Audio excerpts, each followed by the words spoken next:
অপু বিশ্বাস শাকিব খানকে বলেন সে তার বাড়িতে ভাত রান্না করার জন্য আসেনি, সে এসেছে বাংলা সিনেমার হিরোইন হওয়ার জন্য।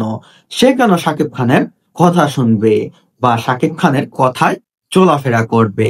সে একজন প্রতিষ্ঠিত নায়িকা, সে কেন শাকিব খানের বাসায় রান্না বান্নার কাজ করবে? এমনটাই মন্তব্য করেছেন মেগাস্টার শাকিব খান। অপু বিশ্বাস নাকি শাকিব খানের কথা শুনেননি।